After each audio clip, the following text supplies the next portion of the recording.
Good afternoon বন্ধুরা, সবাই ভালো আছে তো? কিন্তু আমি ভালো নেই গো।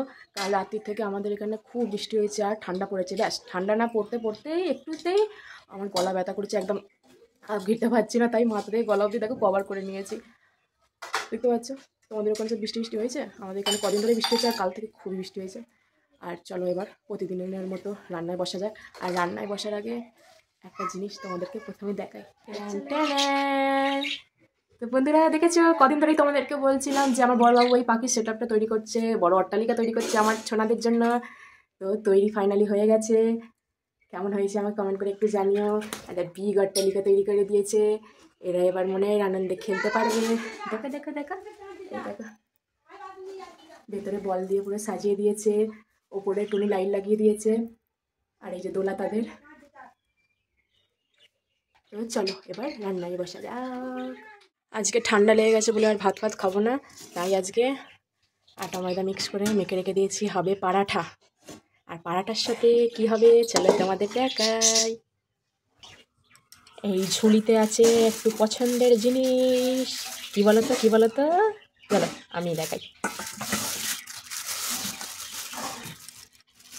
এই দেখো, এখানে 250 গ্রাম মতো চিকেন এনেছি আজকে পরাঠা, আর তার সাথে চিকেন কষা আলু দেওয়া হবে। একটু জল দিয়ে দিলাম। চিকেনটা ভালো করে আমি ধুয়ে নিয়েছি। এবার চিকেনের জন্য এখানে 4টে পেঁয়াজ নিয়ে ভালো করে কুচি কুচি করে কেটে নিয়েছি, টমেটো, আর এখানে আদা আদা আর রসুন। আদা রসুন তোমরা তো জানোই আমি সবসময় একটু শর্টকাটেই ছেড়ে দিই, তাই শর্টেতে একটু আদা রসুন চেঁচে নিয়েছি। তো এইখানে আমি আলু কুটে নিয়েছি। তোমরা হয়তো দেখে ভাববে বাবা 250 গ্রাম চিকেনের জন্য এত আলু। অ্যাকচুয়ালি আমরা একটু বেশি করেই আলু খাই, আর তার উপর দিয়ে দুবেলার একবারে হয়ে যাবে। 1 পিস করে চিকেন খাবো, আর ওবেলায় ঝোল আলু ফালু থাকলে রুটি করলেই হয়ে যাবে আমাদের। গরিব মানুষের কী আছে বলো, একবেলার রান্নাটা আর একবেলার যদি রুটি দিয়ে খাওয়া যায় তাহলে গ্যাসও সেফ হবে আর সব কিছু একটু সেফ থাকবে, ঠিক না বলো? তো এখানে আমি গুঁড়ো মশলা নিয়ে নিয়েছি। এখানে নিয়েছি নুন 1.5 চামচ, নুন 1 চামচ, গোলমরিচ গুঁড়ো 2 চামচ মতো, লঙ্কা গুঁড়ো একটু ঝাল ঝাল খাবো বলে 2 চামচ, হলুদ গুঁড়ো। এখানে নিয়েছি গরম মশলা। এখানে নিয়ে নিয়েছি 1 চামচ জিরে গুঁড়ো, 1 চামচ ধনে গুঁড়ো, আর গরম মশলাটা ওই 1.5 চামচের মতো নিয়েছি। আর এখানে নিয়ে নিয়েছি টক দই। তো চলো এবার রান্নাটা স্টার্ট করা যাক। চলো আলুটা আগে ভাজা বসিয়ে দিই।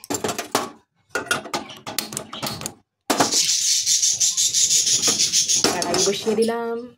এবার কড়াইতে আমি একটু দিয়ে দেবো সাদা তেল। আজকে রান্নাটা আমি পুরো সাদা তেলেই করব, কারণ হচ্ছে সত্যি কথা বলতে আমার সরষের তেল ফুরিয়ে গেছে আর আমি আনতেও ভুলে গেছি, তাই সাদা তেলেই আজকে রান্নাটা করবো। ও ওইদিকে কুচুমুচুরা কত চেল্লাচ্ছে দেখো। তেলের মধ্যে এবার আমি একটু দিয়ে দিচ্ছি হলুদ। আমি তেলের মধ্যে দিয়ে দিই, অনেকে আলু ভাজতে ভাজতে দেয়, আমি আগে থেকে তেলের উপরে দিয়ে দিই। তেলটা আমাদের গরম হয়ে গেছে। এবার এতে দিয়ে দেবো আলু। বাবা সাবধানে দিই, আগের দিনের মতো নাহলে আবার তেল চিটকে আমার বড় বড় কোষ্টা পড়ে যাবে। এখন না ভুগ দিতে তাকে নিয়ে, আগের দিনের কোষ্টাগুলোকে নিয়ে সেদ্ধ হওয়ার জন্য এটা আমি একটু ঠিকঠাকই নুন দিয়ে দেবো।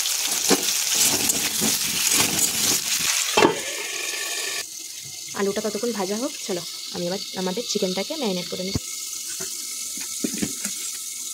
এই সব গুঁড়ো মশলাগুলো আমি দিয়ে দিলাম। আজকে একসাথে সব কিছু মিক্স করে নেবো। একসাথে মানে হচ্ছে পেঁয়াজ আদা রসুন সব কিছু একসাথে দিয়ে তেল ফেল দিয়ে মিক্স করে নেবো। কড়াই খালি তেল ফোড়ন দিই আর সব কিছু ছেড়ে দেবো। আদা রসুনটা দিয়ে দিচ্ছি। দেখো পড়ে গেল তুলতে দিই। কাজ কোনো কিছু আর পারফেক্ট আমার হয় না গো বন্ধুরা, একটু আধটু গড়বড় হয়েই যাবে। কাজও যেমন গড়বড় হচ্ছে আর আমার শরীরটাও তেমনই গো। কী হচ্ছে আমি নিজেই বুঝতে পারছি না। দুদিন ছাড়া ছাড়াই খালি ওই এই জ্বর হচ্ছে, এই সর্দি হচ্ছে। এটা না ঠান্ডার জন্য, কিন্তু মেয়ে বাচ্চা হওয়ার পর থেকেই আমার শরীরে লেগে আছে এই ঘাড় যন্ত্রণা, এই কোমর যন্ত্রণা, এই পা যন্ত্রণা, এই মাথা যন্ত্রণা, মানে সব কিছু যন্ত্রণা লেগেই আছে। পেঁয়াজটা দিয়ে দিলাম। এবার এতে একটু সাদা তেল দিয়ে দেবো।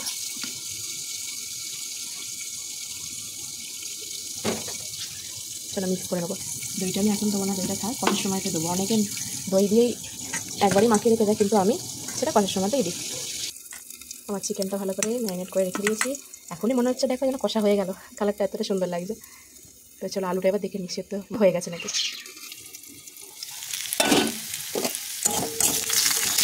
আলুটা আমাদের লাল লাল করে ভাজা ভাজা হয়ে গেছে। সিদ্ধ এখন তেমন হয় না, কিন্তু তাও তুলে নেবো। চিকেনটা কষার সময় দিয়ে দেবো, ওটাই সিদ্ধ হয়ে যাবে। আলুটা সব তুলে নিয়েছি। এবার কড়ার মধ্যে আমি আরেকটু সাদা তেল দিয়ে দেবো। তেলটা আমাদের গরম হয়ে গেছে। এবার ফোড়নের জন্য আমি এখানে নিয়ে নিয়েছি একটু জিরে, গোটা গরম মশলা, তেজপাতা। তেলের উপর এবার দিয়ে দেবো।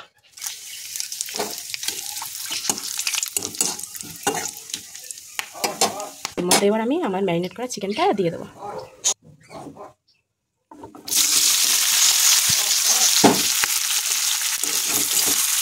ভালো করে মিক্স করে নেবো। এবার গ্যাসের ফ্লেমটা একটু হাই করে দিয়ে 5 মিনিটের মতো আমি এটাকে কষাবো ভালো করে। 5 মিনিট মতো হাই ফ্লেমে কষা হয়ে গেছে। এবার এর মধ্যে আমি দিয়ে দেবো আলুটা। আর আলুটা তো ভালো করে সেদ্ধ হয় না, একটু কষতে কষতে সেদ্ধ হয়ে যাবে। আর দিয়ে দেবো আমি টমেটো।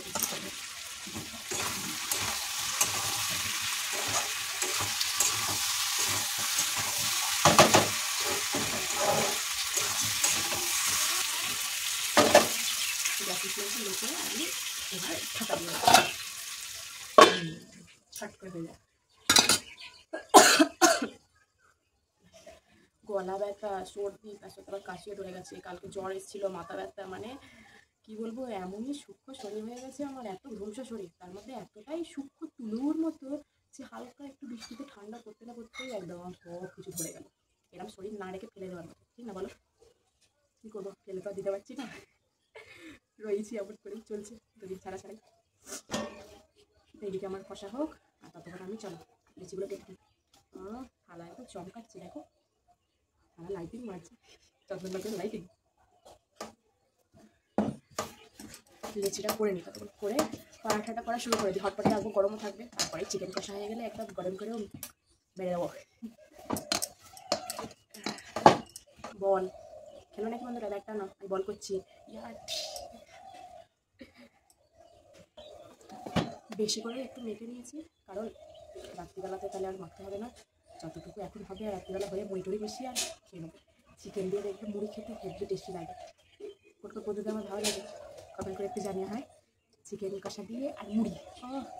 আমি এতটাই মুড়ি ভক্ত যে মানে আমাকে ভাত রুটি না খেতে দিলেও রোজ চলবে। 3 বেলা যদি মুড়ি দেয় আমি তাতেই খেয়ে নেবো। মুড়ি আলু সেদ্ধ, নাহলে মুড়ি আলুর দম, ঘুগনি মুড়ি, যে কোনো তরকারি হলে মুড়ি দিলেই খেয়ে নেবো, শুধু তেতো ফেতো ছাড়া। আর বাকি যে কোনো তরকারি হলে, আলুর তরকারি বিশেষ করে আলু ফালু দেওয়া থাকলে মুড়ি খেয়ে নেবো। দেখো না আমার মুখে আবার কী সব হয়েছে, দেখো বুঝতে পারছো? সাদা সাদা চুলি হয়েছে গো, সবাই তো বলছে চুলি হয়েছে, কী জানি কী করে বুঝতেই পারছি না। আর কী করবো বলো, মানে নিজের যত্ন করা তো ভুলেই গেছি। যবে থেকে মেয়ে হয়েছে, একটু আগে বলছিলাম না যে বাচ্চা হওয়ার পর থেকে শরীরে সব জায়গায় ব্যথা, ঘাড়, কোমর, শিরদাঁড়া, পা, মাথা, সারাক্ষণ ব্যথা লেগেই গেছে। কোথাও কিছু নেই, হাতের ব্যথা, কোমর ব্যথা, শিরদাঁড়া ব্যথা, সোজা করতে পারছি না একদম এরকম। সেরকম নিজের যত্ন করা তো পুরোপুরি ভুলে গেছি। করে না কেন, অনেকে করে, কিন্তু আমার আর মানে ভালো লাগে না বেশি নিজের প্রতি যত্ন করবো, মুখে মাখবো, হাজার রকম জিনিস, এইসব আর ভালো লাগে না অতটা। এখন মেয়ে নিয়েই দিন কেটে যাচ্ছে। আর টুকিটাকি তোমাদের সামনে একটু ভিডিও করে। আমার বর বাবু আর সরকারি চাকরি করেন যে হাজার রকম ক্রিম, দামি দামি ক্রিম আনবে মুখে মাখবো। আর আজ অসুখের জন্য সে, দুঃখের কথা কী বলবো, বলে মানুষের যে সবসময় ঘরের ভেতর কাঁদো, আর দরজা খুললো হাসি রাখো। বেশি না নাড়লে আবার বসে যাবে।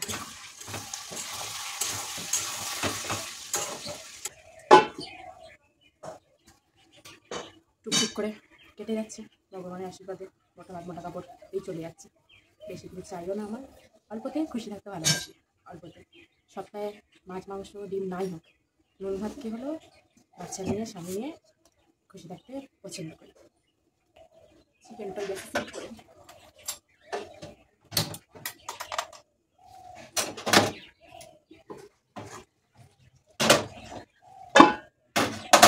এই হচ্ছে বল, আর এই হচ্ছে ব্যাট, একদম সেই ব্যাট দিয়ে মারলে একটা ঠাম ঠাম করে আওয়াজ হবে।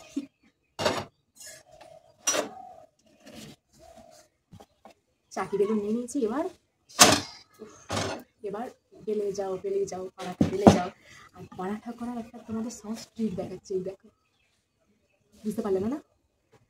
একটা এরকম সসের ছোট বোতল নিয়ে তার মাথাটা এরকম একটুখানি ফুটো করে দেবে, দিয়ে তার মধ্যে তেল ভরলেই এরকম এরকম করে পরোটার মধ্যে দিয়ে করলে যতটা তেল লাগবে ততটা অল্প তেল খরচা হবে, আর অল্প তেলে তো চিকচিক করে দিয়ে হয়ে যাবে। এমনি বাটির মধ্যে ঢাললে কি কিছুতে নিতে নিতে অনেকটা করে তেল ভর্তি হয়ে যায়, তোমাদের অল্প তেল থাকলেও অল্প তেলেতেও পরোটা ভাজা হয়ে যাবে। এরকম ট্রিক ইউজ করলে আমি এরকমই করি।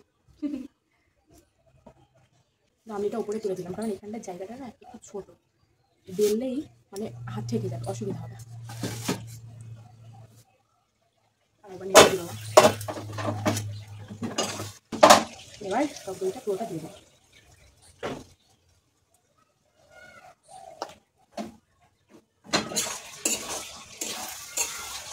ভালো করে মিক্স করে দিয়েছি, এবার আর এইদিকে ননস্টিকের যেহেতু কড়াই না মানে সরি ননস্টিকের যেহেতু চাটু তো সেহেতু তাড়াতাড়ি দেখো ধোঁয়া বেরোচ্ছে, ধোঁয়া এক্ষুনি হাত রাখলেই না সাদা হয়ে যাবে, ছালচে হয়ে যাবে। চল ঝপঝপ দিয়ে নেবে। কিছুদিন ধরে সোশ্যাল মিডিয়াতে একটা রিলস দেখছি, গোল রুটি হয়ে যাচ্ছে আর দেখাচ্ছে মাকে নিয়ে, আর বিয়ের জন্য বিদায় করে দেবে, এবার গোল রুটি করতে শিখে গেছে। আমার কিন্তু গোল রুটি বেলার আগেই বিয়ে হয়ে গেছে, কারণ আমি নিজে থেকে বিয়ে করেছি, এই জন্য গোল রুটি বেলার আগেই বিয়ে হয়ে গেছে। এখানে এসে তারপর আস্তে আস্তে রুটি করতে শিখেছি, মানে রুটি বেলা আটা মতো শিখে গেছি, কিন্তু গোল রুটিটা একটু একটু টেনে উঠেই যেত। ঘরেতে সবসময় করতে হতো না, মাঝে মধ্যে করতে একটু টেনে উঠেই যেত। এখানে আসার পর তারপর আস্তে আস্তে পুরো গোল হয়ে গেছে।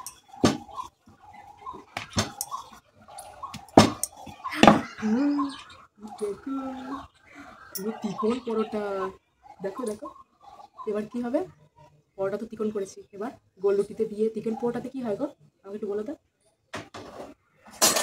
দিয়ে দিলাম। আর রাত থেকে এত বৃষ্টির পর এবার একটু রোদ বেরোচ্ছে, দেখো আমার হাতে রোদ পড়েছে, এবার একটু রোদ বেরোচ্ছে। বৃষ্টি হলেই আর দেখতে নেই, এমনিতেই সারাক্ষণ টিকতে দিচ্ছে না, মনে হচ্ছে ওদেরই বাড়ি। আর বৃষ্টি হলে আর বলার কথা না, সারাক্ষণ একটা মশা এখানে মারছি ওখানে মারছি সেখানে মারছি, খালি কামড়েই যাচ্ছে আর রক্ত খেয়ে নিচ্ছে। এমনিতে গায়ে একটু রক্ত হয় না, রক্ত খেয়ে নিচ্ছে বড় দেখলে এরকম দিয়ে আর করে দিয়ে দেবে যতটা দরকার, দিয়ে আর ভাজা।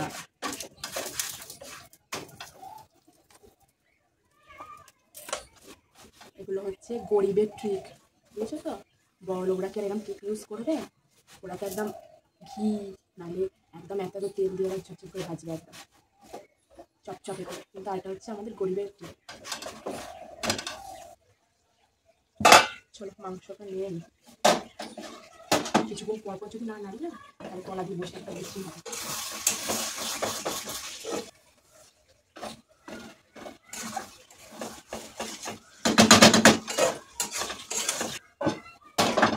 टमाटर बड़ी मजेदार, वाह टमाटर बड़ी मजेदार।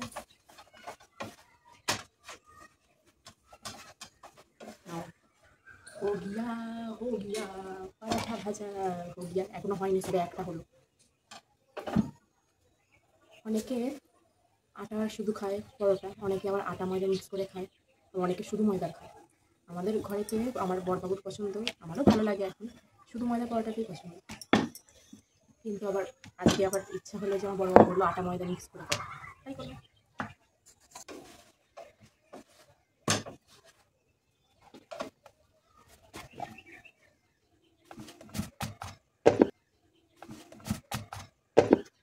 এই রান্নার জায়গাটা যে দেখতে পাচ্ছি আমি রান্না করছি, এটা কিন্তু আমার বড়বাবুর নিজের হাতে করেই তৈরি করে।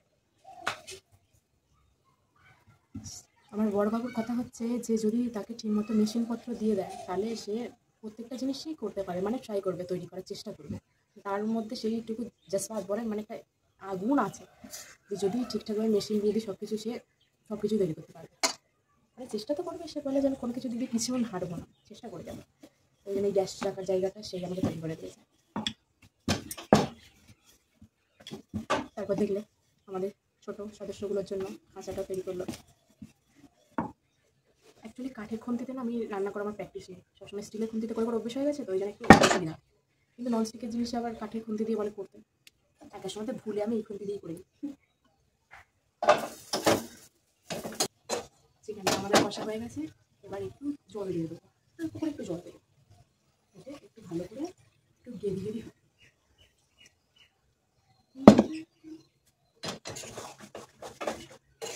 একটুখানি এবার 2-3 মিনিট মতো ফুটে নিলেই রেডি আমার চিকেন কষা।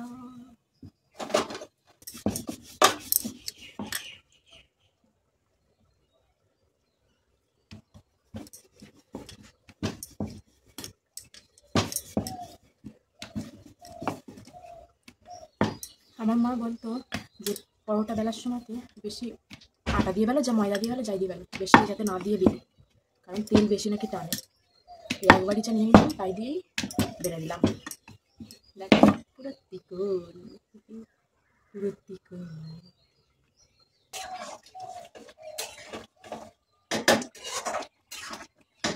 কালারটা হেভি হয়েছে বলে দেখো, কালারটা হেভি হয়েছে না? চিকেন কষা রেডি হয়ে গেল। পরোটাটা তো অনেক সময় লাগে, লুচি বেশ ছোটো ছোটো করে বেলবো, বউ করে বেলে রাখবো, তেল গরম হলে একটা করে ভাজবো, সেরকম হয়ে যাবে। পরোটা করতে অনেক সময় লাগে, বিরক্ত লাগে কিন্তু খেতে ইচ্ছা করলে তো করতেই হবে, বলো। সব সময় লুচি করতে গেলে তেলও যেমন অনেক লাগবে, বলো, পরোটা অর্ধেক তেলেতেই হয়ে যাবে। সব কিছু দেখে শুনে করতে হবে না, একটু বলো। তোমরাও কি খাবে নাকি পরোটা চিকেন কষা? ওরাও খাবে বলেই বলছে দাও মা দাও। এই হলো আমার লাস্ট পরোটা, শেষ হলো, সমাপ্ত হলো। তো বন্ধুরা আমার পরাঠা আর চিকেন কষা কষা রেডি। এত কাঠখড় পুড়িয়ে রান্না করলাম, এবার তো খেয়ে দেখতে হবে কেমন হয়েছে, ঠিক না বন্ধুরা? একটা প্লেট নিয়ে নিয়েছি, এতে এবার নিয়ে নিচ্ছি প্রথমে পরাঠা।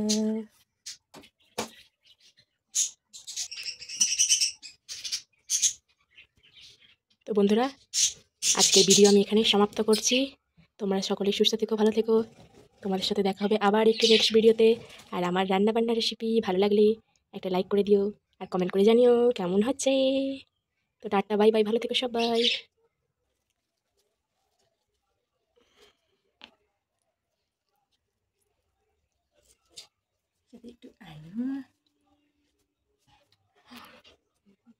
একদম ফাটাফাটি হয়েছে, আমি নিজে রান্না করেছি বলে নয়, হেভি লাগছে কিন্তু। বন্ধুরা খাবে তো চলে এসো তোমরা, আর আজকের মতো টাটা বাই বাই।